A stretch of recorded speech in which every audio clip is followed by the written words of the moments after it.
नमस्कार दोस्तों, आप देख रहे हैं IBPS गुरुजी और आज है रीजनिंग का डे नंबर 19। ठीक है, सिलॉग्स हमने लास्ट पढ़ लिया, लास्ट टॉपिक कवर किया हमने सिलॉग्स और 40 डेज के स्टडी प्लान के मुताबिक अब नेक्स्ट टॉपिक है हमारा सिटिंग अरेंजमेंट। अब सिटिंग अरेंजमेंट दो प्रकार का होता है, एक तो होता है लाइन अरेंजमेंट और दूसरा हो जाता है circle arrangement and square arrangement. तो हम सबसे पहले लाइन अरेंजमेंट से शुरुआत करेंगे और लाइन अरेंजमेंट को एंड करेंगे। ठीक है, तो इस वीडियो में मैं आपको ले चलता हूँ बेसिक से हाई एंड तक लाइन अरेंजमेंट। तो चलिए शुरुआत करते हैं। सबसे पहले कुछ बेसिक स्ट्रक्चर की बात कर लेते हैं कि लाइन अरेंजमेंट में होता क्या है। तो आपको बोल दिया जाता है कि सम पीपल की जगह मैं बोलता हूँ कि six people are sitting in a row facing towards the north direction. ठीक है, तो डिस्टेंस एंड डायरेक्शन में हमने सीखा था सबसे ऊपर होती है नॉर्थ, नॉर्थ के अगेंस्ट में होती है साउथ और राइट साइड होती है ईस्ट और ईस्ट के अगेंस्ट में होती है वेस्ट। ठीक है, तो अगर 6 पीपल एक रो में बैठे हैं फेसिंग द नॉर्थ डायरेक्शन तो कुछ इस प्रकार से होगा। ठीक है, अब सभी लोग नॉर्थ फेस कर रहे हैं तो सभी का राइट हैंड होगा ना, वो इस साइड होगा, सभी के राइट साइड, और सभी की लेफ्ट साइड होगी वो इस साइड होगी, सभी की लेफ्ट साइड इस साइड। तो ये था कि 6 पीपल अगर रो में बैठे हैं तो सभी का नॉर्थ साइड इस साइड और राइट साइड इस साइड, राइट और लेफ्ट। ठीक है, समझ में आई बात। और इसको बोलते हैं एक्सट्रीम एंड्स, एक तो ये वाले और ये वाला, इसको बोलते हैं एक्सट्रीम एंड्स। तो ये होगा एक्सट्रीम लेफ्ट हैंड और ये होगा एक्सट्रीम राइट हैंड, अंतिम छोर जिसको बोलेंगे। ठीक है, अब कभी कभी बोल दे कि 6 people are sitting in a single row facing towards the south direction, तो आप अगर ऐसा बनाने बैठ जाओगे ना तो आपके लिए सारे डायरेक्शन बदल जाएंगे। और एक ही रो की बात है तो इसकी ऐसे बनाने की ज़रूरत नहीं है। और अगर आप ऐसे बनाना चाहते हो तो आपको ये चीज़ ध्यान में रखनी है कि अब सभी का राइट हैंड साइड इस और है और लेफ्ट हैंड साइड इस और है। ठीक है, तो सभी का राइट हैंड साइड इस ओर जाएगा, लेफ्ट हैंड साइड इस ओर जाएगा अगर साउथ की ओर देख रहे हैं तो। और यहाँ पे ये एक्सट्रीम एंड्स तो काउंट होंगे ही होंगे, बट एक्सट्रीम लेफ्ट हैंड होगा वो ये बोला जाएगा और एक्सट्रीम राइट हैंड होगा वो इसको बोला जाएगा। समझ में आई बात। ठीक है, एग्जाम्पल को करेंगे तो आपको ज़्यादा समझ में आएगा। लैंग्वेज हम सीख चुके हैं रैंकिंग अरेंजमेंट में। जो रैंकिंग अरेंजमेंट में हमने जो सेंटेंस सीखे थे समझे थे वही यहाँ पे यूज़ होने वाले हैं, तो उसका इतना ज़्यादा टेंशन लेने वाली बात नहीं है। और जैसे जैसे पढ़ते जाएंगे वैसे वैसे मैं आपको अच्छे से बताता जाऊँगा। चलिए बढ़ते हैं। सबसे पहला सवाल हम ले रहे हैं, ये पूछा गया था IBPS क्लर्क प्री 2015 में, तो ये प्रिलिमिनरी लेवल का ही है तो प्रिलिमिनरी लेवल के ही क्वेश्चन करेंगे, डिफिकल्ट लेवल और मेंस लेवल के क्वेश्चन तक नहीं जाएंगे। क्या बोला है यहाँ पे, 7 friends PQRST and TW and X, 7 हो गए are sitting in a straight line facing north but not necessarily in the same order. कैसे फेसिंग है नॉर्थ, अगर आपको डायरेक्शन ना दी जाए तो भी कोई टेंशन नहीं लेना है, आपको डिफॉल्ट में नॉर्थ मान के ही चलना है। और अगर एक लाइन का मसला हो तो एक ही समझ जाओ, कोई भी डायरेक्शन बोले आपको नॉर्थ में ही बनाना है। ठीक है, मान लो कि नॉर्थ ही साउथ है, नॉर्थ ही ईस्ट है, नॉर्थ ही वेस्ट है, उसी को मान लेने का, तो आपका लेफ्ट और राइट में ज़्यादा दिक्कत नहीं रहेगा। तो मुझे 7 फ्रेंड्स बोला है तो मैं 7 फ्रेंड्स का स्ट्रक्चर बना लेता हूँ। एक लाइन बना दी मैंने और उस पर 1 2 3 4 5 6 7। ठीक है, ये लेफ्ट हैंड होगा और ये राइट हैंड होगा। चलिए आगे बढ़ते हैं। सबसे पहला कंडीशन क्या लिखा है, R is second to the left of X। ठीक है, अब इसको सॉल्व करने से पहले मैं आपको बता दूं, काफ़ी लोग ऐसा दावा करते हैं कि शॉर्ट ट्रिक है, ये है वो है, ऐसा कुछ नहीं होता। सिटिंग अरेंजमेंट में प्योरली आपका हार्डवर्क होता है और प्रैक्टिस ही होता है। सिटिंग अरेंजमेंट में अगर आपको स्पीड हासिल करनी है तो कोई लॉजिक कोई मैजिक नहीं है अवेलेबल, कोई शॉर्टकट नहीं है अवेलेबल। सीधी बात है, आपको मेहनत करनी पड़ेगी, प्रैक्टिस करनी पड़ेगी, जितनी ज़्यादा हो उतनी ज़्यादा प्रैक्टिस करनी पड़ेगी। ये क्वेश्चन मैं भले ही सॉल्व कर रहा हूँ बट आपको भी ये वीडियो देखने के बाद अगेन इसको पॉज करके ये क्वेश्चन वापस से सॉल्व करने की कोशिश करनी ज़रूर चाहिए। एटलीस्ट 2 बार तो ये सारे क्वेश्चन सॉल्व होने ही चाहिए, तभी आपको पूरा आइडिया और स्ट्रक्चर दिमाग में बैठेगा। और सिटिंग अरेंजमेंट टेकल करने का एक राइट अप्रोच होता है कि कैसे शुरुआत करें, और वही सबसे बेस्ट और सबसे इजीएस्ट वे है। ठीक है, और कोई भी दावा कर लो, किसी पर्टिकुलर सिटिंग अरेंजमेंट में कुछ लगा भी ले लॉजिक, बट हर चीज़ में नहीं लगा पाओगे, ठीक है। और सिटिंग अरेंजमेंट का स्ट्रक्चर कभी फिक्स नहीं होता, ये तो लाइन स्ट्रक्चर है, कभी कभी ट्रायंगल स्ट्रक्चर आ जाएगा, पेंटागन आ जाएगा, हेक्सागन आ जाएगा। तो कोई भी स्ट्रक्चर में बिठाया, आपको जस्ट ये याद रखना है कि बेसिक कंसेप्ट क्या है, लिखा क्या है, कंडीशन क्या है, क्लू क्या है। तो कंडीशन के बलबूते पे ही सब कुछ चलेगा। तो यहाँ पे क्या लिखा है, R is second to the left of X, ठीक है। तो मैं अगर डायरेक्ट यहाँ पे इंसर्ट करने जाऊँ ना कि R is second to the left of X, अगर मैं एक्स को यहाँ कंसिडर करता हूँ तो आर यहाँ पे आएगा, उसके second to the left 1 and 2। Similarly अगर आर को मैं यहाँ कंसिडर करता हूँ, यहाँ यहाँ यहाँ, so many possibilities there is. तो मैं क्या करता हूँ, कंडीशन बना लेता हूँ कि R is second to the left of X, of जिसका उसके लेफ्ट में जाना है। तो मैं समझ लेता हूँ ये एक्स है और ये नॉर्थ देख रहा है, और उसका लेफ्ट कहाँ जाएगा, इस साइड जाएगा। और सेकंड लेफ्ट मतलब ये फर्स्ट लेफ्ट और ये सेकंड लेफ्ट, और यहाँ पे कौन है, आर। ये कंडीशन नंबर 1 है। दूसरी कंडीशन क्या कह रही है, S is second to the right of W. S is second, S second place पे है डब्ल्यू के राइट में। तो मैं दूसरी कंडीशन को भी मार्क कर लेता हूँ क्योंकि ये इंसर्ट करने लायक नहीं है। तो डब्ल्यू के राइट में जाना है, डब्ल्यू यहाँ पे और उसका राइट इस साइड 1 2, कौन है, एस। फिर क्या लिखा है, Q is second to the right of P। Q जो है वो P के सेकेंड टू द राइट में है, ऑफ किसका है, P का है। तो P के सेकेंड टू द राइट में Q है, ये P है, नॉर्थ देख रहा है, और उसका सेकेंड टू द राइट 1 2, कौन होगा, Q। S is second to the left of T। Next condition, जब तक कंडीशन ऐसी हमें रिजिड ना मिले जिसको हम इंसर्ट कर सकते हैं, तब तक हम कंडीशन मार्क करते जाएंगे। क्या लिखा है, S is second to the left of T। S जो है वो टी के सेकेंड टू द लेफ्ट में है। अब हम इसमें इंजेक्ट कर सकते हैं, तो मैं 2+3 कर लेता हूँ और 2+4 कंडीशन कर लेता हूँ ताकि मैं इसमें ही ऐड कर दूँ। एस जो है वो सेकेंड टू द लेफ्ट है टी के। अब मैं इसको लिखता तो टी के सेकेंड टू द लेफ्ट ऐसा ही लिखता, तो मेरा एस ऑलरेडी यहाँ पे सेटेड है, तो मैं टी को यहाँ रखूँगा। सीधी सी बात है ना, टी के सेकेंड टू द लेफ्ट में एस। फिर क्या लिखा है, Q is an immediate neighbour of S। क्या लिखा है, Q जो है वो S का इमीडिएट नेबर है। Q is an immediate neighbour of S। तो Q जो है वो S का इमीडिएट नेबर है, तो Q यहाँ पे होता है या तो यहाँ पे होता है, सॉरी हाँ वही है, मैं नेक्स्ट कंडीशन भी पढ़ लिया। Q is an immediate neighbour of S, तो Q यहाँ पे हो सकता है, यहाँ पे हो सकता है। इसके लिए हमें इसी कंडीशन की 2 पॉसिबिलिटी चाहिए रहेगी, तभी हम इसको एडजस्ट कर पाएंगे। तो मैं यहाँ पे बना लेता हूँ, देखो ये W, एक छोड़ के S और एक छोड़ के T। सिमिलरली एक और कंडीशन, W, एक छोड़ के S, एक छोड़ के T। अब क्या करना है, Q जो है वो S का इमीडिएट नेबर है, तो S के 2 ही इमीडिएट प्लेस है, तो 2 ही पॉसिबिलिटी हो सकती है, Q यहाँ पे हो या यहाँ पे हो। और जहाँ पे Q होगा उसके लेफ्ट साइड में एक छोड़ के P होगा, तो Q यहाँ पे है तो लेफ्ट साइड में एक छोड़ के P यहाँ पे आ जाएगा। Q यहाँ पे लेफ्ट साइड में एक छोड़ के P यहाँ पे आ जाएगा, ठीक है। ओके, तो हमने ये कंडीशन का यूज़ कर लिया है, ये कंडीशन भी यूज़ कर लिया है। आगे आखिरी कंडीशन क्या है, P is not an immediate neighbour of S। P जो है वो S का इमीडिएट नेबर नहीं है, जबकि इस वाली कंडीशन में देखो P S का इमीडिएट नेबर है, जो मना किया है, तो ये पॉसिबिलिटी एलिमिनेट हो जाएगी। P S का इमीडिएट नेबर नहीं है, ठीक है। तो यहाँ पे R और X की बात चल रही है। अब R और X को एडजस्ट करना है। अब ये चीज समझ जाओ, कुछ लोग बोलेंगे कि भैया R और X को यहां डालो। अगर ऐसा करने जाओगे तो कितने पर्सन हो जाएंगे, 1 2 3 4 5 6 7 8 9, जबकि हमारे पास कितने पर्सन है, 7 ही है। तो ये लोग यहाँ पे एडजस्ट नहीं होते, ये लोग कहाँ एडजस्ट होंगे, यहाँ एक छोड़ के X यहाँ, जिस कंडीशन में एज इट इज है। तो अब देखो काउंट करो, 7 लोग हो गए, तो इसको सीधा इंसर्ट कर दो। ये रहा P W Q S R T X, ठीक है। तो हमारा अरेंजमेंट फाइनली कंप्लीट हो गया, ठीक है। अगर आपको लैंग्वेज समझनी है तो मेरा सजेशन है कि आप एक बार रैंकिंग अरेंजमेंट का चैप्टर ज़रूर देख लो, उसका वीडियो ज़रूर देख लो। उसमें मैंने बाकायदा सारे स्टेटमेंट एक्सप्लेन किए हैं बड़े अच्छे से, तो आपको वहाँ से अच्छे से पता चल जाएगा। चलिए क्वेश्चन आंसर की ओर बढ़ते हैं। Question number 1, who amongst the following is sitting exactly between W and S। W और S के एग्जैक्टली मिडल में कौन बैठता है, W यहाँ पे है, S यहाँ पे, एग्जैक्टली मिडल में बैठ रहा है Q। तो हमारा आंसर होगा ऑप्शन 1।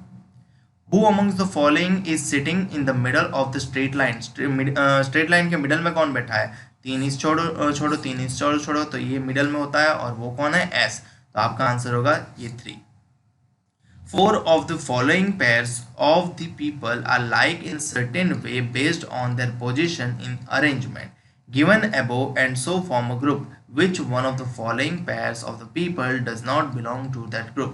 कहने का तात्पर्य ये है कि 4 of the following pairs मतलब दी गई 5 पैर में से 4 पैर्स की बात चल रही है। ऑफ पीपल की पैर्स है, are like in a certain way, वो एक सर्टेन वे यानी एक प्रकार से एक फॉर्म में है, ऐसा बोला जा रहा है। In a certain way based on their position, उनके पोजीशन के मुताबिक अरेंजमेंट और पैर बनाई गई है, ठीक है, और ग्रुपिंग किया गया है। तो कौन सी ऐसी पैर है जो उस ग्रुप को बिलोंग नहीं करती? कहने का तात्पर्य यह है कि आपको जो 5 ऑप्शन दिए गए हैं उन 5 ऑप्शन में एक समानता है, उनमें से सिर्फ 4 ही ऑप्शन में एक समानता होगी, एक ऑप्शन में उस समानता से भिन्न होगा, तो आपको वो ऑड वन आउट करना है। सबसे पहला क्या है, पी क्यू। पी और क्यू को ऑब्जर्व करेंगे तो यहाँ से यहाँ जाना है। दूसरा क्या है, क्यू डब्ल्यू। क्यू डब्ल्यू को देखेंगे ना तो ये इमीडिएट लेफ्ट है। तीसरा क्या है, R X S T W S. R X second to the right. फिर क्या है, S T second to the right. और आखिरी क्या है, W S second to the right. सभी सेकेंड टू द राइट जाते हैं सिवाय क्यू और डब्ल्यू के। क्यू और डब्ल्यू के सेकेंड टू द राइट नहीं जाता, तो आपका ऑड वन आपको पता चल गया, क्यू डब्ल्यू आपका आंसर ऑड वन होगा, क्योंकि सभी सेकेंड टू द राइट जाते हैं जबकि क्यू और डब्ल्यू इमीडिएट लेफ्ट जा रहा था, ठीक है। चलिए नेक्स्ट, एक बार पजल बन जाए, सिटिंग अरेंजमेंट बन जाए, फिर तो बड़ा ही आसान है। और याद रखो एग्जाम में मिनिमम पजल और सिटिंग से मिनिमम 15 से 25 मार्क का आता है, मिनिमम 15 और मैक्सिमम 25 मार्क का आता है। 35 सवालों में से आप समझो 15 आए तो भी आधे मतलब 40% है, और 25 आए तो समझ जाओ कितना प्रतिशत है, 80% जैसा हो गया, ठीक है। तो सिटिंग अरेंजमेंट पे प्रैक्टिस करना और पजल अरेंजमेंट में प्रैक्टिस करना बहुत ज़रूरी है।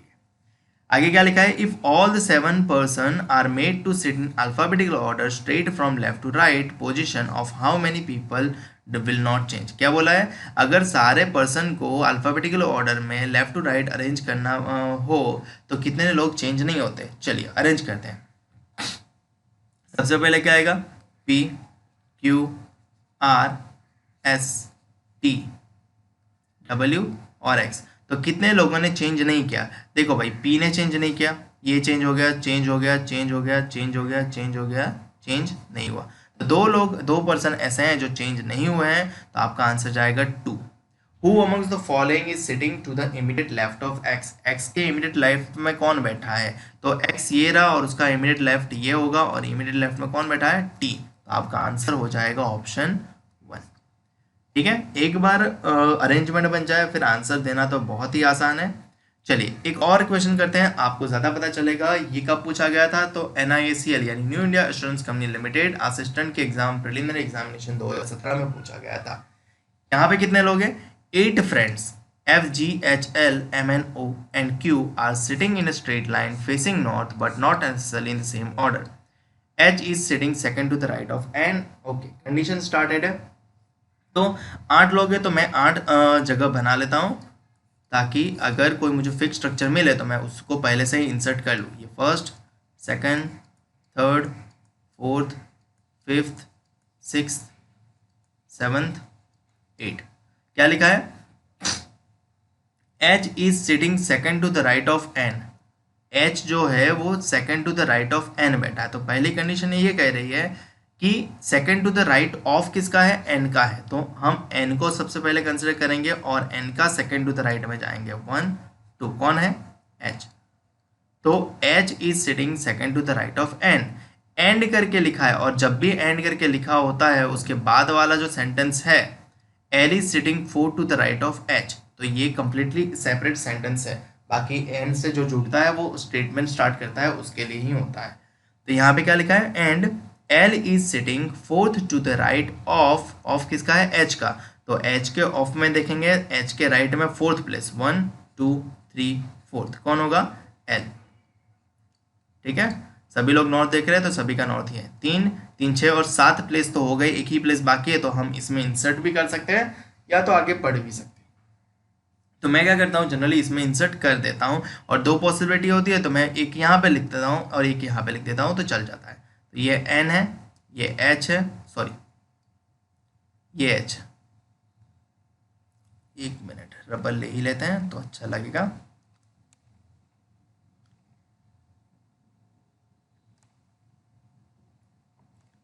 तो एन एक छोड़ के एच और 3 छोड़ के एल, ठीक है। या तो ऐसा हो सकता है कि एन यहाँ पे, एक छोड़ के एच यहाँ पे और 3 छोड़ के एल यहाँ पे, ठीक है। 2 ही पॉसिबिलिटी हो सकती है 8 प्लेस में, 7 प्लेस की। तो आगे क्या लिखा है, M is sitting to the right of F. M जो है वो एफ के राइट में बैठता है। M is sitting to the right of F, F के राइट में एम।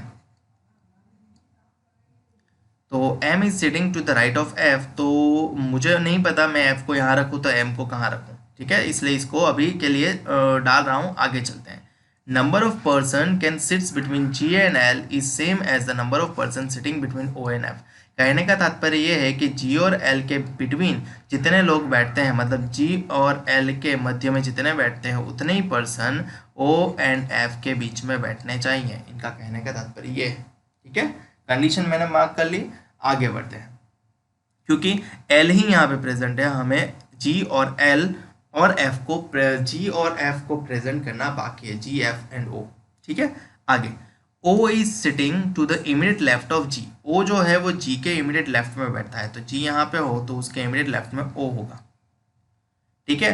तो ये कंडीशन और ये कंडीशन काफ़ी दिक्कत वाली है। तो यहाँ पे अगर मैं ओ जी रखता हूँ तो जी और एल के बीच में कोई नहीं है, तो ओ एंड एफ के बीच में एफ यहाँ पे आएगा, ठीक है। आगे बढ़ लेते हैं, कुछ मिल जाए तो अच्छी बात है। क्या लिखा है यहाँ पे, O is sitting immediate left of G, और आगे लिखा है who is not an immediate neighbour of L. Who मतलब किसके लिए, मैंने आपको रैंकिंग अरेंजमेंट में बताया था कि एंड के बाद वाला जो होगा ना, एंड के बाद वाला, यहाँ पे सेंटेंस है, यहाँ पे सेंटेंस है, एंड का ज्वाइनिंग है, तो ये जो सेंटेंस है ना जिसने स्टार्ट किया है ना उसके लिए होगा। बट जब हु की बारी आएगी, हु और ये सेंटेंस होगा, वो जो होगा ना वो इसके लिए ही होगा, ठीक है। तो हु, हुम, हुज वो इमीडिएट प्रेसिडेंट नेबर के लिए होता है, और एंड के बाद वाला स्टेटमेंट स्टार्ट करने वाले के लिए होता है। तो ये हु किसके लिए संदर्भ में, जी के संदर्भ में, कि G is not an immediate neighbour of L. G जो है वो एल का इमीडिएट नेबर नहीं है, मतलब जी यहाँ पे नहीं होगा, यहाँ पे नहीं होगा, और इस एल के लिए जी यहाँ पे नहीं होगा, ठीक है। F is not an immediate neighbour of N. F जो है वो एन का इमीडिएट नेबर नहीं है, तो एफ यहाँ पे नहीं बैठ पाएगा, एफ यहाँ पे नहीं बैठ पाएगा, यहाँ पे नहीं बैठेगा, ठीक है। जितनी कंडीशन आपने बनाई है उन सभी कंडीशन में ये रेस्ट्रिक्शन लिखना जरूरी है। रेस्ट्रिक्शन नहीं लिखोगे ना तो आप सेपरेट नहीं कर पाओगे, वहीं पे गलती करोगे, तो वो चीज ध्यान में रखना। चलिए, तो यहाँ पे क्या लिखा है, एन यहाँ पे हमारे पास जी, और ये कंडीशन सेटअप करनी पड़ेगी। हमने ये कंडीशन का तो इस्तेमाल कर दिया है। एफ के राइट में एम को बिठाना है, तो एफ यहाँ तो नहीं बैठेगा, यहाँ पे बैठेगा, तो एम काफ़ी जगह, F M F M F M. तो एफ एम वाला पहले नहीं सोचते, पहले सोचते हैं जी एल वाला और ओ जी वाला। अब देखो ओ और जी इमीडिएट नेबर है, और इमीडिएट प्लेस कहाँ खाली है वो देखो। ये तो इमीडिएट प्लेस सेट नहीं हो सकता, ये भी नहीं हो सकता, क्योंकि जी यहाँ पे रखो, ओ यहाँ पे रखना पड़ेगा, ओ जी यहाँ पे रखो, जी यहाँ पे रखना पड़ेगा, पॉसिबल नहीं है, ठीक है। अगर मैं ओ यहाँ पे रखता हूँ तो जी को यहाँ रखना पड़ेगा, जो पॉसिबल नहीं है, क्योंकि जी यहाँ पे रेस्ट्रिक्टेड है, तो मुझे ओ को यहाँ पे रखना पड़ेगा और जी को कंपलसरी यहाँ पे ही रखना पड़ेगा। सिमिलरली इस वाली पॉसिबिलिटी में भी जी यहाँ पे रेस्ट्रिक्टेड है, तो जी को यहाँ रखना पड़ेगा, तो ओ यहाँ पे आ जाएगा, और कोई पॉसिबिलिटी इमीडिएट प्लेस वाली नहीं थी, ठीक है। तो ये कंडीशन इस्तेमाल हो गई। अब जी और एल के बीच में जितने लोग हैं उतने ही लोग ओ और एफ के बीच में हैं। जी और एल के बीच में एक ही पर्सन है, तो ओ और एफ के बीच में भी एक ही पर्सन होना चाहिए। अब एफ यहाँ पे तो बैठ नहीं सकता, तो ओ के छोड़ के एफ यहीं पे बैठेगा, और एफ यहाँ पे बैठ नहीं सकता, तो ओ छोड़ के एफ यहीं पे बैठेगा, ठीक है। और ये कंडीशन इस्तेमाल हो गया। तो अब एफ के राइट में कहीं एम बैठता है, इमीडिएट राइट की बात नहीं है, बट एफ के राइट में कहीं पे एम बैठता है। तो एफ अगर यहाँ पे है तो क्या उसका राइट कहीं पे प्लेस बाकी है, खाली है? नहीं है, तो हमारा ये पॉसिबिलिटी तो एलिमिनेट हो जाएगा। एफ यहाँ पे है, राइट में एक ही प्लेस बाकी है, तो वहीं पे होगा एम, तो हमारा वो अरेंजमेंट हुआ कंप्लीट। और यहाँ पे बचा कौन, एफ जी एच, फिर M N O and Q, तो Q यहाँ पे बचा, Q यहाँ पे आ जाएगा, तो हमारी अरेंजमेंट कंप्लीट। तो एक बार अरेंजमेंट कंप्लीट हो जाए फिर तो आपको पता है कि बड़ा ही आसान है क्वेश्चन का आंसर देना। चलिए क्वेश्चन आंसर, क्वेश्चन नंबर 121 यानी if all are arranged person, if all the arranged person are rearranged in ascending order from left to right, यानी सभी को अल्फाबेटिकली अरेंज होना है। Position of how many of them will remain unchange, कितने लोग ऐसे होंगे जिसकी पोजीशन अनचेंज्ड होगी। ठीक है, तो मैं बना लेता हूँ, कहाँ से चालू होगा, जी एफ जी एच, एफ से चालू होगा। ठीक है, तो सबसे पहले एफ आएगा, फिर जी आएगा, फिर एच आएगा, फिर आई तो नहीं है तो एल आएगा, एम आएगा, एन, ओ एंड क्यू। ठीक है, तो एन ने तो जगह बदल दी, क्यू ने भी जगह बदल दी, एच ने जगह नहीं बदली है, ओ ने जगह बदल दी, जी ने जगह बदल दी, एफ ने जगह बदल दी, एल ने जगह बदल दी, एम ने जगह बदल दी। सिर्फ एक ही पर्सन ऐसा है जिसने जगह नहीं बदली, तो आपका आंसर होगा ओनली 1। फिर क्या लिखा है, which amongst the following two are sitting at the corners, corner पे कौन दो बैठे हैं, एक तो एन है और दूसरा एम है, तो एन और एम की जोड़ी ऑप्शन ए में अवेलेबल है, तो आपका आंसर होगा ऑप्शन ए। फिर क्या लिखा है, based on the given arrangement Q is related to O, Q is related to O, यानी कुछ इस प्रकार से। फिर क्या लिखा है, Q is related to O, H is related to G, H is related to G, ढूंढो भाई H is related to G, यहाँ पे है, तो सेकंड टू द राइट जा रहा है, इतना समझ में आ गया। इन the same way O is related to what, तो सेम तरीके से O किससे रिलेट करेगा, F से, तो आपका आंसर होगा option B. How many persons are sitting between Q and M, Q और M के बीच में कितने पर्सन बैठ रहे हैं, Q कहाँ पे है, ये रहा, M कहाँ है, ये रहा, और उसके बिटवीन कितने लोग बैठे रहे हैं, 3 और 2 5, 5 लोग बैठ रहे हैं, तो आपका आंसर होगा more than 4। Who is sitting third to the left of H, H के लेफ्ट में थर्ड पीपल कौन बैठा हुआ है, third to the left of H पूछा है, जिसके लेफ्ट में पूछा है तो एच यहाँ पे, और इसके लेफ्ट में जाना है तो लेफ्ट इस ओर होगा, तो इस ओर फर्स्ट पर्सन है, सेकंड पर्सन है, थर्ड पर्सन तो एग्जिस्टिंग, थर्ड प्लेस ही एग्जिस्ट नहीं कर रहा, तो ऑप्शन सी देखो, no one as only 2 person are sitting to the left of H, कोई भी नहीं है क्योंकि एच के लेफ्ट में सिर्फ 2 ही पर्सन है, तो थर्ड प्लेस तक हम जा ही नहीं सकते। समझ में आ गई बात। तो बेसिक स्ट्रक्चर कुछ ऐसे करना है, आपको कंडीशन बनानी है और इस प्रकार से कंडीशन बना के एडजस्टमेंट करना है और आपको सेटिंग अरेंजमेंट कंप्लीट करना है। मुझे उम्मीद है कि आपको समझ में आया होगा बेसिक कंसेप्ट और कैसे करना है इसको। एक चीज़ समझो, इसका कोई शॉर्ट तरीका नहीं है, आपको प्रैक्टिस ही करनी पड़ेगी। आप जितनी अच्छे से प्रैक्टिस करोगे, जितनी बार करोगे, जितनी ज़्यादा करोगे, उतना ही आपका सिटिंग अरेंजमेंट मजबूत बनेगा। तो मुझे उम्मीद है कि आप प्रैक्टिस करोगे। तो मैंने आपके लिए होमवर्क छोड़ा है, तो होमवर्क के लिए ये रहा 11 से 15 आपको होमवर्क है, फिर 16 से 20 भी आपका होमवर्क है, फिर 45 से 49 मेरे लिए। ठीक है, तो आपको सिंगल लाइन वाले 2 होमवर्क दिए हैं, तो आपको ध्यान रखना है और आपको उसको सॉल्व भी करना है। अब सिंगल लाइन का मसला खत्म होता है तो दूसरा एक पैटर्न होता है। क्या लिखा है यहाँ पे, 8 people are sitting 2 parallel rows. क्या लोग हैं, क्या बोला है, 8 पीपल है बट बैठ रहे हैं 2 पैरेलल रो में जो कंटेन कर रहे हैं 4 पीपल ऑन ईच, मतलब हर एक रो में, मतलब 2 रो में से एक रो में 4 लोग और दूसरे रो में भी 4 लोग। In such way that there is an equal distance between adjacent person. Adjacent person मतलब अगल बगल वाले से इक्वल डिस्टेंस बनाए रखते हैं। ठीक है, फिर लिखा है इन row 1 A B C and D are seated and all of them are facing south, and in a row 2 PQ R and S are seated and all of them are facing north.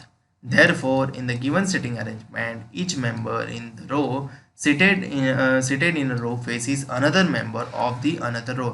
क्या बोला है, इस प्रकार से दिए गए sitting arrangement में हर एक मेंबर जो रो में बैठा है वो फेस कर रहा है another member of the another row से। ठीक है, तो हमारा कहने का तात्पर्य है कि ये रो 1 जो है उसमें A B C D लोग बैठे हैं, मतलब यहाँ पे 8 टोटल 8 पीपल है और 2 रो है, और एक रो में कितने लोग हैं, 4 लोग हैं, और एक रो साउथ की ओर देख रही है और एक रो नॉर्थ की ओर देख रही है। ठीक है, तो मैं दो पॉसिबिलिटी बना रहा हूँ। दो इसलिए इनिशियली बना लेते हैं ताकि जब स्प्लिट करना हो ना तो आराम से हम स्प्लिट कर सकें और तब हमारा टाइम वेस्ट ना हो। ठीक है, ये एरो बनाना ज़रूरी नहीं है बट मैं इसलिए बनाता हूँ ताकि आपको ये ध्यान रहे कि लेफ्ट और राइट कहाँ जाना है। ठीक है, अब ये जो रो नॉर्थ देख रही है उसका लेफ्ट हैंड साइड ये रहा और राइट हैंड साइड ये रहा, और जो रो साउथ की ओर देख रही है उसका लेफ्ट हैंड साइड ये रहा, राइट हैंड साइड ये रहा। ठीक है, अब सबसे पहला कंडीशन यहाँ पे क्या लिखा है, रो वन में कौन बैठा है, A B C and D, and वो सब लोग साउथ देख रहे हैं, यानी ये होगी रो वन और ये सब लोग साउथ देख रहे हैं। ठीक है, तो यहाँ पे बैठेंगे ए बी सी डी, तो वाइस वर्सा बचे लोग यहाँ पे बैठेंगे। समझ में आ गई बात? चलिए कंडीशन पढ़ते हैं। Condition number 1, R sits second to the left of the person who faces A. क्या लिखा है, हु फेसिस ए, मतलब आर जो है वो सेकंड टू द लेफ्ट में बैठता है उस पर्सन से जो पर्सन ए को फेस कर रहा है। अब आर कौन सी रो में बैठने वाला है, ये रो में, और वो कहाँ देखने वाला है, नॉर्थ की ओर। तो आर जो है वो सेकंड टू द लेफ्ट बैठता है उस पर्सन से। चलिए मैं कंडीशन बनाता हूँ। ये दो रो है, पता है मुझे, ये नॉर्थ देखने वाली रो है, ये साउथ देखने वाली रो है। यहाँ पे क्या बोला है, R sits second to the left, second to the left बैठता है उस पर्सन से। मान लेता हूँ कोई पर्सन है, ठीक है, और नॉर्थ दिख रहा है और उसका सेकंड टू द लेफ्ट 1 2, यहाँ पे कौन बैठता है, आर। ठीक है, हु मतलब कौन, वो person. R sit second to the left of the person who faces A, who faces मतलब ये पर्सन, वो पर्सन जो ए को फेस कर रहा है। तो ये पर्सन ए को फेस कर रहा है तो यहाँ पे उसके सामने कौन होगा, ए, साउथ देखे हुए। समझ में आई बात? ठीक है, अब इस अरेंजमेंट का दो ही पॉसिबिलिटी हो सकता है। क्यों दो ही पॉसिबिलिटी हो सकता है, क्योंकि आर यहाँ पे बैठे तो एक छोड़ के यहाँ पे और उसके सामने ए, और दूसरा पॉसिबिलिटी है कि आर यहाँ पे बैठे तो एक छोड़ के ये और उसके सामने ए, और तो कोई पॉसिबिलिटी हो नहीं सकती। ठीक है, चलिए आगे। आगे क्या लिखा है, S is an immediate neighbour of R. S जो है वो आर का इमीडिएट नेबर है, ये आर है तो उसका इमीडिएट प्लेस एक ही बचा है तो एस यहाँ पे, और ये आर है और उसके इमीडिएट प्लेस दो बचे हैं तो एस यहाँ पे भी हो सकता है या तो यहाँ पे भी हो सकता है। तो मैं जस्ट ऑब्लिक करके रख रहा हूँ ताकि जो एलिमिनेट हो उसको निकाल देंगे। आगे क्या लिखा है, only one person sits between A and D. सिर्फ एक ही पर्सन ए और डी के बीच में बैठता है। अगर ए यहाँ पे है, एक छोड़ के डी यहाँ पे मुमकिन नहीं है, तो ए यहाँ पे तो एक छोड़ के डी यहाँ पे, ए यहाँ पे है तो एक छोड़ के इस साइड तो पॉसिबल नहीं है तो डी यहाँ पे। फिर क्या लिखा है, one of the immediate neighbours of C faces Q. C का कोई एक इमीडिएट नेबर क्यू को फेस करेगा। अब सी बैठेगा कहाँ वो निर्भर करता है ना, सी यहाँ पे बैठा तो ये उसका इमीडिएट नेबर होगा और उसके सामने क्यू, सी यहाँ पे बैठा उसके इमीडिएट नेबर ये दो होंगे, बट इसके सामने क्यू नहीं बैठ पाएगा क्योंकि ऑलरेडी आर बैठा है। तो सी यहाँ पे हो या यहाँ पे हो उसका इमीडिएट नेबर एक ही कंसिडर होगा और उसके सामने बैठेगा क्यू यहाँ पे। समझ रहे हो, क्यू यहाँ पे क्यू बैठा। सिमिलरली सी को यहाँ बिठाए तो क्यू यहाँ पे बैठना चाहिए जो पॉसिबल नहीं है क्योंकि ऑलरेडी आर बैठा है। सी यहाँ पे बिठाना पड़ेगा तभी चीज़ पॉसिबल होगी क्योंकि वहाँ तो पॉसिबिलिटी ही नहीं है ना। तो इसके दो इमीडिएट नेबर है, इस इमीडिएट नेबर के सामने तो आर बैठा है तो वहाँ पे तो बिठा नहीं सकते, तो अल्टीमेटली हमें क्यू को यहाँ बिठाना पड़ेगा। फिर क्या लिखा है, B does not sit at any of the extreme ends of the line. और मैंने आपको इनिशियली बताया एक्सट्रीम एंड्स किससे बोलते हैं, ठीक है, एक्सट्रीम एंड अंतिम छोर को बोलते हैं। तो बी जो है वो अंतिम छोर पे नहीं बैठेगा, मतलब बी यहाँ पे नहीं बैठेगा तो बी को बैठना पड़ेगा यहाँ पे और सी को बैठना पड़ेगा यहाँ पे। और इसमें तो सी के लिए, बी के लिए तो एक ही जगह बचती है और बी एंड पे नहीं बैठ सकता, मतलब ये पॉसिबिलिटी क्या हो जाएगी, एलिमिनेट हो जाएगी। सीधी सी बात है। और यहाँ पे दूसरी रो में बचेगा कौन, पी, ये रहा पी, और आपका अरेंजमेंट हुआ कंप्लीट। एक बार अरेंजमेंट बन जाए तो बात ही खत्म। आपको नॉर्थ और साउथ में ये चीज़ ध्यान में रखनी होती है कि लेफ्ट, ऊपर वाले की रो का लेफ्ट और राइट में बहुत बड़ा ध्यान रखना पड़ता है। और लैंग्वेज का सबसे बड़ा बैरियर होता है। आप जिस दिन लैंग्वेज समझना सीख जाओगे ना, जैसे मैंने रैंकिंग अरेंजमेंट पढ़ा रहा था तभी बोला था कि यही लैंग्वेज आपको काम लगेगी सिटिंग अरेंजमेंट के चैप्टर में, और इसीलिए मैंने बोला था कि वो चैप्टर ज़्यादा मैंने अच्छे से और 1 घंटे लेके मैंने सेंटेंस ही पहले समझाए थे। मुझे उम्मीद है कि आपने वो लेक्चर देखा होगा। अगर वो लेक्चर नहीं देखा है तो आपको डिस्क्रिप्शन में उनका लिंक मिल जाएगा, आप जो वहाँ से जाके वो लेक्चर ज़रूर देख लेना क्योंकि वहाँ पे है लैंग्वेज का एक्सप्लेनेशन। ठीक है, चलिए क्वेश्चन आंसर करते हैं। Question number 1, Who amongst the following sits second to the right of the person who faces P? Question बड़े ध्यान से पढ़ना, पूछा गया है who amongst the following sits second to the right. second to the right में कौन बैठता है? उस पर्सन के जो P को फेस कर रहा है, मतलब P के second to the right में नहीं देखना है, P को जो फेस कर रहा है, P को कौन फेस कर रहा है? C फेस कर रहा है, और उसके second to the right में देखना है। ठीक है, जल्दी जल्दी में काफी लोग क्या करते हैं पता है, C का second to the right यहाँ पे देख लेते हैं, जबकि है ही नहीं, तो सी का सेकंड टू द राइट यहाँ पे जाएगा, क्योंकि यहाँ पे राइट उस साइड है, तो 1 और 2 कौन मिलेगा? Second to the right B, तो आपका आंसर होगा ऑप्शन बी। ठीक है, 4 of the following 5 are alike in certain way and thus form the group. Which is the one that does not belong to that group? मैंने एक question वहाँ ranking में भी बताया था कि ये लैंग्वेज आपको हर बार मिलने वाली है। लैंग्वेज समझ जाओ कि दिए गए 5 ऑप्शन में से 4 ऑप्शन एक ही ग्रुप को या फॉर्म को फॉलो करते हैं, एक ऑप्शन ऐसा है जो उस ग्रुप को फॉलो नहीं करेगा। आपको बताना है कि वो ऑप्शन कौन सा है। तो ऑप्शन देख लेते हैं, CRQPD, CRQPD, C ये रहा, R ये रहा, Q ये रहा, P ये रहा, D ये रहा। अगर आप गौर करोगे ये सारे ऑप्शन को, तो ये चारों जो है वो क्या है? एक्सट्रीम एंड्स पॉइंट है सिवाय Q के। तो आपका ऑड वन क्या होगा? Q, क्योंकि वो एंड पॉइंट नहीं है, बाकी सारे एंड पॉइंट है, एक्सट्रीम एंड्स। आगे, विच of the following is true regarding C? C के संदर्भ में कौन सा सेंटेंस सही है? सबसे पहला sentence, C sits second to the right of D. C जो है वो D के सेकंड टू द राइट में बैठता है। अब D देख रहा है साउथ, उसका राइट जा रहा है इस साइड, राइट में कोई है ही नहीं, बात खत्म, गलत सेंटेंस है, तो ये तो नहीं हो सकता। दूसरा, A sits to the immediate right of C. A जो है वो C के इमीडिएट राइट में है, C का इमीडिएट राइट, C जो है यहाँ है और C का इमीडिएट राइट ये है, और ये A सही है सेंटेंस। तो आपका आंसर होगा ऑप्शन बी, क्योंकि वो सेंटेंस बिल्कुल सही है। ठीक है,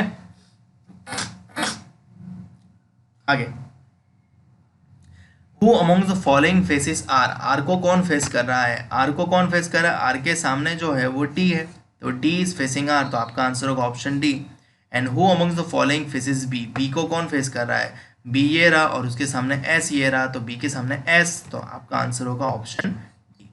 ठीक है, मुझे उम्मीद है कि आपको समझ में आया होगा। बेसिक सा सवाल था और पूछा गया था IBPS क्लर्क प्री 2016 में। कुछ और सवाल करेंगे ताकि आपको इसका सॉल्यूशन मिल पाए। अब जो कर रहे हैं वो कब पूछा गया है? SBI क्लर्क प्री 2019, यानी पिछले साल के SBI क्लर्क के प्रीलिमिनरी एग्जामिनेशन में पूछा गया था। क्या लिखा है? 10 persons, अब कितने पर्सन है? 10 person are sitting in 2 parallel row, मतलब हर एक रो में 5 होंगे, are containing 5 person in each. देखा, such a way that there is an equal distance between adjacent person. In a first row, A, B, C, D, and E are seated and all of them are facing north. And in a second row, P, Q, R, S, T are seated and all of them are facing south. Therefore, in the given sitting arrangement, each member is seated in the row faces another member of the other row. ठीक है, सब। तो इसका structure कुछ इस प्रकार से बनेगा।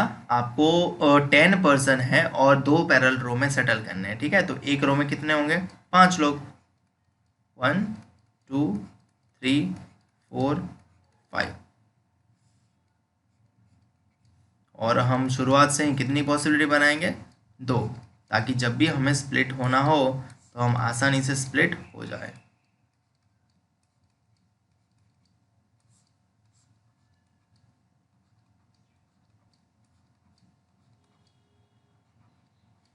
ठीक है, तो ये रो 1 है और इसका लेफ्ट हैंड साइड ये नहीं होगा, ये होगा इसका राइट हैंड साइड, और ये होगा लेफ्ट हैंड साइड, और ये सबका राइट हैंड साइड, और ये होगा लेफ्ट हैंड साइड। ठीक है, और ये जो A B C D N E है एंड और वो सभी नॉर्थ देख रहे हैं, तो नॉर्थ देखने वाली ये रो है, तो यहाँ पे A B C D E बैठेंगे और बाकी बचे लोग ऊपर बैठेंगे। ठीक है, कंडीशन भले ही 2 लाइन में दिख रही है, बट डेफिनेटली हमें दिक्कत करेगी, क्योंकि अभी 4 की जगह 5 प्लेस है हर एक रो में, तो एक पॉसिबिलिटी यानी नंबर ऑफ पॉसिबिलिटी बढ़ जाएगी। क्या लिखा है? E sits second from one of the extreme ends of the row. कोई भी एक्सट्रीम एंड से AE जो है वो सेकंड बैठता है। ठीक है, ऊपर वाले तो कंसिडर होते ही नहीं है, तो इस एंड से मान लो कि लेफ्ट एंड से E बैठा है सेकंड यहाँ पे, या तो राइट एंड से E बैठा है यहाँ पे, 2 ही पॉसिबिलिटी हो सकती है, मैंने दोनों पॉसिबिलिटी कंसिडर कर ली। P faces the one who sits second to the right of E. क्या बोला है? P उस पर्सन को फेस करता है जो second to the right of E बैठा है। तो इस ई के सेकंड टू द राइट में इस ई का नॉर्थ देख रहा है तो राइट कहाँ होगा, इस साइड, और फर्स्ट प्लेस और सेकंड प्लेस ये रहा। और क्या बोला है, पी फेस कर रहा है उस पर्सन के जो पर्सन बैठा है second to the right of E. तो ई के सेकंड टू द राइट में ये पर्सन बैठा है और उसको फेस करेगा पी, तो पी आएगा यहाँ पे। सिमिलरली ई का सेकंड टू द राइट क्या मिलेगा, नहीं मिलेगा, ई का second to the right available ही नहीं है, तो हमारा सेकंड टू द राइट ना होने की वजह से ये पॉसिबिलिटी एलिमिनेट हो जाएगी, तो ई यहाँ पे कैंसिल। आगे D sit second to the left of B, D जो है वो second to the left of B बैठता है और ये लोग नॉर्थ ही देखेंगे, तो डी अगर यहाँ पे है तो D second to the left of B बैठता है, तो बी यहाँ पे और नॉर्थ देखेगा और उसके सेकंड टू द लेफ्ट में डी। ठीक है, हु करके लिखा है मतलब ये बी के लिए लिखा है कि who does not sit at the extreme end, B जो है वो एक्सट्रीम एंड पे नहीं बैठता, मतलब बी यहाँ पे नहीं बैठेगा। तो मैं बी को अगर यहाँ पे कंसिडर करता हूँ ना तो डी यहाँ पे, बी को यहाँ कंसिडर करता हूँ तो डी यहाँ पे आना चाहिए और वहाँ पे ऑलरेडी ई बैठा है, तो ई को उठा के मैं डी को बिठा नहीं सकता, तो अल्टीमेटली मुझे बी की पॉसिबिलिटी यहीं कंसिडर करनी पड़ेगी। अगर मैं बी को यहाँ रखता हूँ तो उसका तो लेफ्ट मिलेगा ही नहीं, तो बात ही खत्म हो जाएगी, तो B second to the left में डी। ठीक है, आगे two person sits between S and Q, S और क्यू के बीच में दो लोग बैठते हैं ऐसा बताया गया है। और आगे लिखा है R sits immediate left of S, two person sits between S and Q. अब मैं अगर एस को यहाँ बिठाता हूँ ना इस वाली जगह पे, तो दो छोड़ के क्यू नहीं बैठ पाएगा क्योंकि ऑलरेडी पी बैठा है, तो मैं एस को यहाँ पे नहीं बैठा सकता, मुझे एस को यहाँ बिठाना पड़ेगा, तो क्यू यहाँ पे बैठेगा या तो एस यहाँ पे बैठेगा, क्योंकि मुझे ये तो नहीं पता ना कि एस या एंड पे बैठता है या क्यू एंड पे बैठता है, तो मैंने दोनों चीज़ रखी। तो सिमिलरली ठीक है, आगे क्या लिखा है, R sits immediate left of S, S के इमीडिएट लेफ्ट में, अगर एस यहाँ पे मैं कंसिडर कर लेता हूँ तो उसका इमीडिएट लेफ्ट ये रहा और यहाँ पे जगह ही नहीं है, तो आर यहाँ पे बैठ ही नहीं पाएगा, तो अल्टीमेटली एस यहाँ पे नहीं आएगा, तो एस को आना पड़ेगा इसी जगह पे और उसके इमीडिएट लेफ्ट में यानी इस साइड कौन बैठेगा, आर। समझ रहे हो, जल्दी जल्दी में लेफ्ट साइड ये मत कंसिडर करना क्योंकि ये सब लोग देख रहे हैं साउथ, और साउथ के टाइम पे ही आप करते हो लोचा, तो यहाँ पे ये चीज़ ध्यान रखना। ठीक है, तो आर हमारा बैठ गया, पी बैठ गया, क्यू बैठ गया, तो बचा कौन, P Q R S T, T यहाँ पे और यहाँ तो बचा है C sits next to B, C जो है वो बी के नेक्स्ट में बैठता है, तो बी का नेक्स्ट एक ही प्लेस बचता है, अब ये भी नेक्स्ट प्लेस ही काउंट होता है बट यहाँ पे ऑलरेडी बैठा हुआ है, तो बी का नेक्स्ट सी यहाँ पे बचेगा। ठीक है, बचा पर्सन ए को बिठाएंगे यहाँ पे, तो हमारी अरेंजमेंट हुई कंप्लीट। सही है ना, मुझे उम्मीद है कि आपको समझ में आया होगा कि अरेंजमेंट कैसे कंप्लीट हुई। क्वेश्चन आंसर करते हैं, आपको ज़्यादा मज़ा आएगा। Question number 1, who among the following faces Q, Q को कौन फेस कर रहा है, क्यू को कौन फेस कर रहा है, ये रहा क्यू, क्यू के सामने ए, तो आपका आंसर होगा option C. Who among the following sits at the extreme ends of the row, extreme ends पे रो पे कौन बैठा है, तो देखो T Q D A, T Q D A में से कोई भी होना चाहिए, ई नहीं, टी क्यू डी ए कोई नहीं है, तो हमारा ऑप्शन बी ही राइट आंसर है। 4 ऑफ द फॉलोइंग 5 अलाइक यानी ऑड वन आउट है। ठीक है, तो Q A T T P, Q A T T P, Q A T D और पी। ठीक है, ये सारे एंड पॉइंट है सिवाय पी के, तो हमारा ऑड वन आउट कौन होगा, P. Who amongst the following sits second to the right of P, P के सेकंड टू द राइट में कौन बैठता है, तो पी के सेकंड टू द राइट में कौन बैठता है, पी यहाँ पे है, पी का राइट इस और नहीं है। ठीक है, ध्यान रखना, पी का राइट साउथ देख रहा है इसलिए इस और है, और उसके सेकंड टू द राइट में कौन बैठता है, 1 और 2 एस बैठ रहा है, तो आपका आंसर होगा option A. What is the position of A with respect to E, यानी ई के संदर्भ में ए की पोजीशन बताए, तो ई के संदर्भ में ए की पोजीशन यानी ई से देखना है, अगर आप ई से देख रहे हो तो उसके राइट में 1 प्लेस 2 प्लेस और थर्ड प्लेस पे ए है, तो थर्ड टू द राइट होगा, तो आपका आंसर होगा ऑप्शन डी। ठीक है, मुझे उम्मीद है कि आपको समझ में आ रहा होगा कि कैसे सॉल्व करना है। तो मैंने आपको एक एग्जांपल बताया, एक रो में 4 पीपल, जनरली वैसा नहीं आता, वो जस्ट बेसिक पर्पस था। अब एक रो में 5 पीपल था। ठीक है, और उसी प्रकार से उसके लिए मैंने आपके लिए होमवर्क छोड़ा है, तो ये है आपका होमवर्क, आपको होमवर्क करना है और कमेंट में मुझे इसका आंसर बताने हैं। मैं इसका सॉल्यूशन आपको नेक्स्ट लेक्चर में ज़रूर दूंगा। ठीक है। उसके बाद ये जो 80 से 84 है वो भी होमवर्क, क्योंकि वो भी 10% वाला ही है, तो आप वो लोग कर लोगे अच्छे से प्रैक्टिस करके। और ये भी होमवर्क, क्योंकि ये भी आपका 10% वाला ही है, यानी एक रो में 5 पीपल। ठीक है, सारे मेमोरी बेस्ड क्वेश्चन है, तो आपको एग्जाम का लेवल बिल्कुल देखने को मिलेगा और आप उसी से प्रिपेयर होंगे। अब 50 से 54 करना है, और यह है IBPS क्लर्क प्री 2018 में पूछा गया हुआ सवाल। ठीक है, तो यहाँ पे क्या लिखा है वो पढ़ते हैं। सबसे पहले क्या लिखा है, 12 persons are sitting in 2 parallel rows at equal distance facing each other। 12 लोग 2 पैरेलल रो में बैठे हैं, equal distance facing each other, यानी एक रो में कितने लोग बैठेंगे, 6 लोग, सीधी सी बात है। तो मैं स्ट्रक्चर बना लेता हूँ पहले तो, 1 2 3 4 5 6। ठीक है, 1 2 3 4 5 6, और हम इनिशियली कितनी पॉसिबिलिटी बनाते हैं, 2। ठीक है, तो 2 ज़रूरी है। वैसे तो मैं इंटरनली एडजस्ट करके ही बना लेता हूँ, बट वो शुरुआत में ज़्यादा कॉम्प्लेक्स लगता है। जब आप प्रैक्टिस सफिशिएंट कर लोगे, या हम कभी रिवीजन सेक्शन चलवाएंगे, तो आप समझ जाओगे कि भैया अंदर भी हम पॉसिबिलिटी एडजस्ट कर सकते हैं। तो ये 2 पॉसिबिलिटी में 4 पॉसिबिलिटी का एडजस्टमेंट हो सकता है। ठीक है, तो ये जो सेकंड रो है जो साउथ की ओर देख रही है, उसका सभी का राइट हैंड जो होगा वो लेफ्ट हैंड यहाँ पे होगा, और राइट हैंड यहाँ पे होगा। और नॉर्थ देख रही सभी का लेफ्ट हैंड, नॉर्थ देख रही रो का सभी का लेफ्ट हैंड इस साइड और राइट हैंड इस साइड। मैं काफ़ी सादे शब्द ज्वाइन कर लेता हूँ, है ना, ऐसा ही है मेरा। क्या लिखा है यहाँ पे, QRSTU and V are sitting in row 1 and facing south. Row 1 and facing south, यानी ये वाली रो में QRSTU एंड V बैठ रहे हैं, और बाकी बच्चे BCDEFG यहाँ पे बैठेंगे। ठीक है, मैं उसको लिख नहीं रहा। कंडीशन यहाँ पे बहुत ज़रूरी है, G sits third to the right of B। Of किसका है, B का, तो B कहाँ बैठने वाला है, ये नॉर्थ वाली रो में, तो B मैं कंसिडर कर लेता हूँ नॉर्थ वाली रो में, और उसके थर्ड टू द राइट 1 2 3 कौन होगा, G। And one of them sits at the end of the row, या तो ये एंड पे बैठा है या तो ये एंड पे बैठा है। तो ठीक है, इसकी 2 ही पॉसिबिलिटी हो सकती है, या तो B यहाँ पे 2 छोड़ के G यहाँ पे आ जाएगा, या तो B यहाँ पे और 2 छोड़ के G यहाँ पे आ जाएगा, या तो B एंड पे या तो G एंड पे। ठीक है, okay.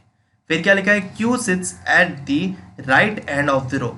Right end of the row मतलब ये एक रो है, ठीक है, Q इसी रो में बैठने वाला है, और उसका राइट एंड, इस रो का राइट एंड कहाँ है, ये उसका राइट एंड है। ठीक है, ये राइट एंड, तो इस राइट एंड पे कौन बैठता है, Q, तो यहाँ पे आ जाएगा Q। फिर क्या लिखा है, 3 persons sits between Q and T। Q यहाँ पे भी यही आएगा ना, दोनों पॉसिबिलिटी में रखना था। और क्या बोला है, 3 persons sits between Q and T, तो Q और T के बीच में 3 लोग बैठते हैं। Q ऑलरेडी सेटल्ड है, तो 3 पर्सन छोड़ के मुझे रखना होगा T को, 3 पर्सन छोड़ के मुझे रखना होगा T को, मैंने रख दिया। फिर क्या लिखा है, F sits to the immediate left of G। F जो है वो इमीडिएट लेफ्ट में बैठता है G के इमीडिएट लेफ्ट। G यहाँ पे है तो यहाँ पे बच जाएगा F, G यहाँ पे है, यहाँ पे बैठ जाएगा F। फिर क्या लिखा है, 2 person sits between F and C। F और C के बिटवीन 2 पर्सन बैठते हैं। अगर F यहाँ पे बैठा है, 2 पर्सन छोड़ के यहाँ पे C की जगह नहीं है, 2 पर्सन छोड़ के यहाँ पे C की जगह है, तो यहाँ पे C को बिठाएंगे। F है यहाँ पे, राइट साइड को छोड़, राइट साइड देखने की जगह है ही नहीं, तो लेफ्ट साइड ही देखेंगे। 2 पर्सन छोड़ के कौन बैठेगा, C को बिठाएंगे, C को मैंने बिठा दिया। फिर क्या लिखा है, C who faces R sits to the immediate right of E।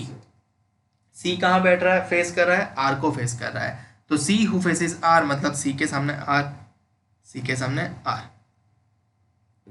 फिर क्या लिखा है, C who faces R sits to the immediate right of E। E के इमीडिएट राइट में, ये लिखा किसके लिए है, यहाँ पे C who faces R मतलब C जो R को फेस कर रहा है, सिट्स मतलब ये किसके लिए है, C के लिए ही है, कि C जो है वो इमीडिएट राइट में बैठता है E के। C जो है वो E के इमीडिएट राइट में, मतलब E यहाँ पे हो तो ही इमीडिएट राइट ये हो सकता है, E यहाँ पे हो तो ही इमीडिएट राइट ये हो सकता है, तो यहाँ पे E आएगा यहाँ पे। फिर क्या लिखा है, एस फेसिस D। एस जो है वो D को फेस कर रहा है, D ही बाकी है, तो D यहाँ पे और S यहाँ पे, D यहाँ पे और S। U sits to the immediate left of S। S south देख रहा है और साउथ वाले का इमीडिएट लेफ्ट ये होता है और यहाँ पे रहेगा यू। एस ये रहा और एस साउथ देख रहा है, साउथ वाले का इमीडिएट लेफ्ट ये होता है और यहाँ पे होना चाहिए यू, बट ऑलरेडी बैठा है टी, मैं टी को उठा नहीं सकता, तो ये पॉसिबिलिटी मेरी क्या हो जाएगी, एलिमिनेट। और बचा पर्सन कौन, बचा पर्सन है Q R S T U and V, तो वी बचा पर्सन है। तो इस प्रकार से अरेंजमेंट कंप्लीट हुआ।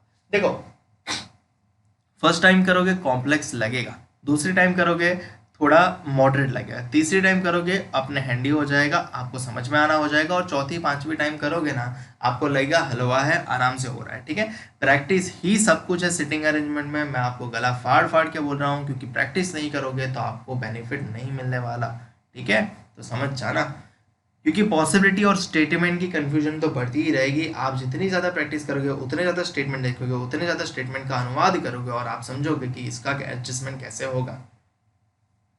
ठीक है, इसलिए मैं आपको होमवर्क भी देता हूँ। चलिए क्वेश्चन आंसर देखते हैं। Question number 50, which of the following pair sits at the extreme ends of the row two. Row two दूसरी रो किसको बोला था, रो टू जो है ये रही बी सी डी वाली, यानी इसके बी और सी एक्सट्रीम एंड पे बैठे हैं।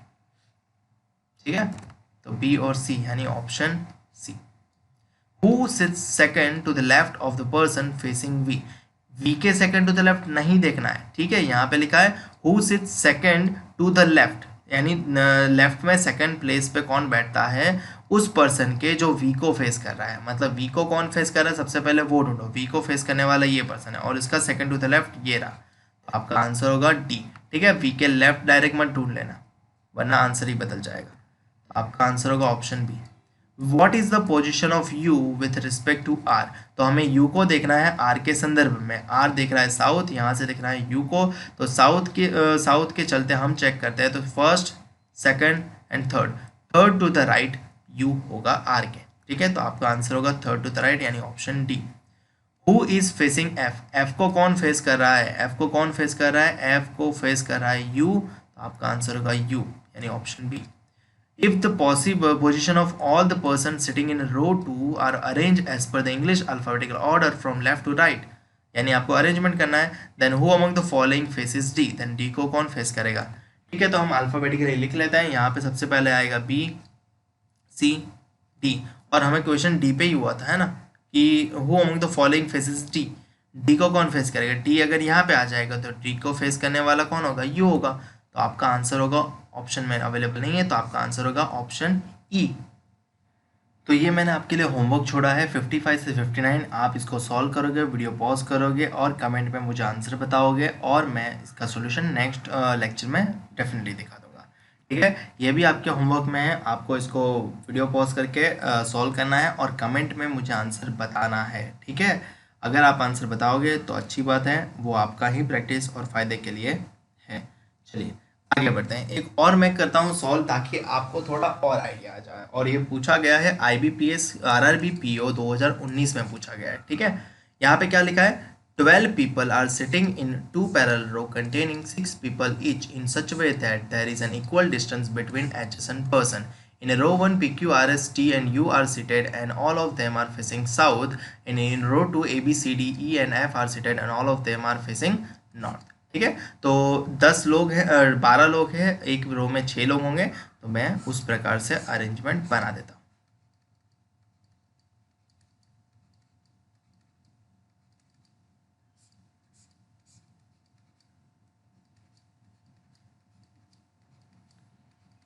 और ऐसी 2 पॉसिबिलिटी बनाएंगे ताकि हमें अगर पॉसिबिलिटी में स्प्लिट होना हो तो हम आसानी से स्प्लिट हो पाए।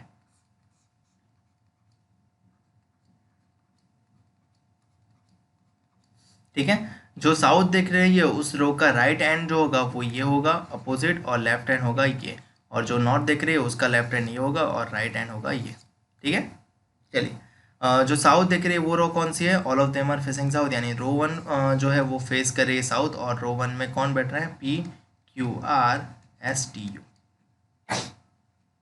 कंडीशन नंबर 1 क्या लिखा है, कंडीशन नंबर 1 में therefore in the given city, ठीक है, P फेसेस D। अब P कहाँ पे, 6 पॉसिबिलिटी में 6 जगह पे P बैठ सकता है, तो मैं कंडीशन ही मार्क कर लेता हूँ कि P ऊपर बैठेगा और उसके सामने D। फिर लिखा है U does not face A, you जो है वो ए को फेस नहीं करता, तो यहाँ पे ए नहीं बैठ सकता। ए करके लिखा है, हु करके लिखा है, मतलब ए के लिए लिखा है A sits left to E. Left to E मतलब इमीडिएट लेफ्ट की बात नहीं चल रही है, ई के लेफ्ट में ए बैठेगा, कहीं पे भी बैठेगा, बट नॉट इमीडिएट लेफ्ट, ये तो बोला ही है भैया, तो ए यहाँ पे नहीं बैठ सकता, ये तो रेस्ट्रिक्शन है। R sits at one of the ends and diagonally opposite to B.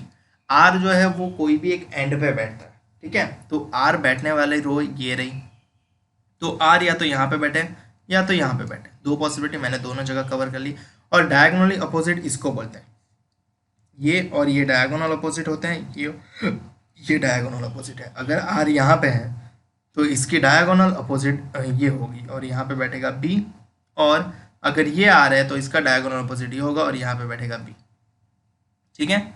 3 person sits between B and F. B और एफ के बीच में 3 लोग बैठते हैं। बी अगर यहाँ पे बैठ गया 3 छोड़ के एफ यहाँ पे, बी यहाँ पे बैठ गया 3 छोड़ के एफ यहाँ पे। फिर क्या लिखा है, F who does not face you. F जो है वो यू को फेस, ये हु किसके लिए है, एफ के लिए। एफ जो है वो यू को फेस नहीं करता, तो यू यहाँ पे नहीं हो सकता, यू यहाँ पे नहीं हो सकता, ठीक है। आगे, C sits immediate left of D but not does not face S. C sits immediate left of D, मतलब डी जहाँ पे भी हो, डी यहाँ पे होगा और नॉर्थ ही देखेगा क्योंकि ये नॉर्थ वाली रो में है, तो इमीडिएट लेफ्ट ये प्लस होगा और यहाँ पे बैठेगा सी। और but C sits immediate left of D, but ये बट वाला सेंटेंस मैंने आपको दिखाया कि एंड बट के बाद वाले जो सेंटेंस है वो शुरुआत करने वाले के लिए होते हैं, तो बट किसके लिए लिखा है, सी के लिए। डज नॉट फेस एस, तो सी जो है वो एस को फेस नहीं करता, तो सी के सामने एस नहीं बैठ पाएगा, ठीक है। ओके, आगे क्या लिखा है, 2 person sits between Q and U and none of them sits at the end. U और क्यू के बीच में 2 पर्सन बैठते हैं, वो बैठने वाले हैं ऊपर वाली रो में और कोई भी एंड पे नहीं बैठता, ठीक है। तो अब यहाँ पे देखो, क्यू अगर मैं यू को यहाँ बिठाता हूँ या क्यू को यहाँ बिठा ही नहीं पाऊंगा। अगर मैं क्यू को यहाँ बिठाता हूँ तो 2 छोड़ के यू यहाँ पे, बट यू यहाँ पे रेस्ट्रिक्टेड है, तो क्यू यहाँ पे होगा और 2 छोड़ के यू यहाँ पे। सिमिलरली इसमें भी यू यहाँ पे रेस्ट्रिक्शन है, तो क्यू यहाँ पे, 2 छोड़ के यू यहाँ पे। एक और इस साइड क्यू शिफ्ट नहीं कर सकते क्योंकि यू और क्यू एंड पे नहीं बैठ सकते, यही हमें रेस्ट्रिक्शन दिया है, ठीक है। The one who faces T sits second to the right of A. T को जो फेस कर रहा है वो second to the right of A बैठता है। टी ये ऊपर वाली रो में बैठता है, तो टी को जो फेस करेगा ये पर्सन, और वो कहाँ बैठता है, second to the right of A, यानी ए बैठेगा यहाँ पे, ठीक है। ये कंडीशन बाकी है इंसर्ट करनी, ये कंडीशन भी बाकी है इंसर्ट करनी, और ये कंडीशन भी बाकी है ए के लेफ्ट में ई का यूज़ करने की, ठीक है। चलिए, अब सी और डी का मेरे ख्याल से एडजस्टमेंट काफ़ी अच्छे से हो सकता है ना, हो सकता है, और पी और डी का भी हो सकता है। देखो, पी के सामने डी है तो मतलब सी डी और यहाँ पे आएगा पी, क्योंकि यही तो कंडीशन थी, ये रही पी के सामने डी। तो यहाँ पे अगर मैं पी को रखता हूँ तो ये डी होगा, बट यहाँ पे सी नहीं हो पाएगा। यहाँ पे पी को रखता हूँ तो ये डी होगा, ये सी हो पाएगा। यहाँ पे पी रखता हूँ, ये सी होगा, डी होगा, बट ये सी नहीं हो पाएगा, ये डी नहीं हो पाएगा, सो सॉरी। तो मुझे पी को अल्टीमेटली यहाँ पे रखना पड़ेगा, सामने आ जाएगा डी और यहाँ पे लेफ्ट में सी, ठीक है। सिमिलरली इस वाली लाइन में क्या होगा, अगर पी यहाँ पे होगा तो डी यहाँ पे नहीं हो सकता, पी यहाँ पे होगा डी यहाँ पे सी हो सकता है, पी यहाँ पे होगा डी यहाँ पे सी हो सकता है। दोनों सूरत में ये चीज़ पॉसिबल है, ठीक है। अब